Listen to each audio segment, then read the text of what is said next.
आज उत्तम क्षमा का पावन दिवस है। सर्वप्रथम प्रश्न यह है कि उत्तम क्षमा धर्म किस कसाय के अभाव में प्रकट होता है। तो यह उत्तम क्षमा धर्म क्रोध कसाय के अभाव में प्रकट होता है। ये कसाय शब्द का मतलब क्या है? कसाय शब्द का मतलब ये है कि जो जीव को दुख दे या जिससे जीव को दुख पहुँचे उसका नाम कसाय है। कसाय को 4 प्रकार से कहा गया है: क्रोध, मान, माया और लोभ। तो जो पहली कसाय है, क्रोध के अभाव स्वरूप उत्तम क्षमा धर्म प्रकट होता है। क्रोध मीन्स क्या होता है? क्रोध अर्थात होता है गुस्सा। और क्रोध को नीतिकारों ने कहा है क्रोधो शमम नास्ति पापम। क्रोध के समान दूसरा कोई विश्व में पाप नहीं है। मतलब क्रोध एक महान पाप है और क्रोध से इस जीव को हानि ही हानि होती है। एक उदाहरण के माध्यम से समझते हैं कि एक बार की बात है, एक राजा अपनी सवारी करने के लिए निकल रहे थे और बीच रास्ते में ही राजा के ऊपर एक पत्थर गिरता है और राजा को चोट पहुंच जाती है। तब राजा के सैनिक उस अपराधी की खोज करते हैं कि यह पत्थर किसने फेंका है। तब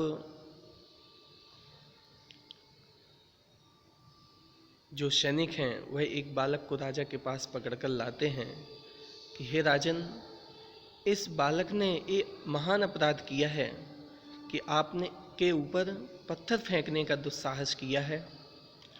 तो राजा ने पूछा उस बालक से, तो उस बालक ने कहा कि हे राजन, मेरी कोई गलती नहीं है।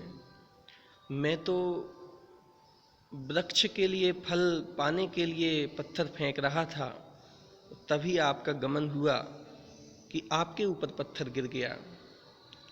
तो राजा विचार करने लगा और राजा के मन में आया कि जब एक वृक्ष अनेक पत्थर खाने के बाद भी मीठे फल देता है, तो हमें भी यदि चोट पहुंच गई धोखे से तो हमें कसाय नहीं करना चाहिए, क्रोध नहीं करना चाहिए। बस क्रोध नहीं होना ही, उसका नाम ही उत्तम क्षमा है। ये उत्तम क्षमा धर्म हम सबके जीवन में भी अत्यंत आवश्यक है। और यदि हमारे जीवन में उत्तम क्षमा धर्म प्रकट होगा तो निश्चित ही हमारा जीवन पवित्र होगा, मंगल होगा। क्योंकि हम कभी कभी क्रोध के आवेश में कुछ ऐसी गलतियां कर जाते हैं कि जिन्हें हमें जीवन भर पछतावा रहता है। और हम क्रोध में किसी से बैर पाल लेते हैं, लड़ाई झगड़े कर लेते हैं, और जिनकी वजह से हम छोटे छोटे गलतियां करके भी हम बहुत जीवन भर आकुलित व्याकुलित रहते हैं और दुखी बने रहते हैं। तो हमारे जीवन के लिए, सुखी होने के लिए यह उत्तम क्षमा का पवित्र दिन यह हमारे लिए संदेश देता है कि हमें अपने जीवन में उत्तम क्षमा धारण करनी चाहिए, क्रोध नहीं करना चाहिए। क्योंकि क्रोध से, जैसा कि हमने उदाहरण दिया था कि क्रोध, यदि राजा क्रोध करता तो उस बालक का दोष नहीं होते हुए भी उसे दंड दिया जाता। लेकिन राजा ने विवेक का परिचय देते हुए क्रोध का अभाव करके उत्तम क्षमा धर्म प्रकट किया।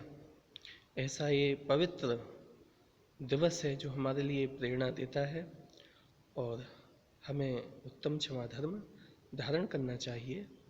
ऐसा हमारे लिए आज का दिन से ये शिक्षा लेनी चाहिए।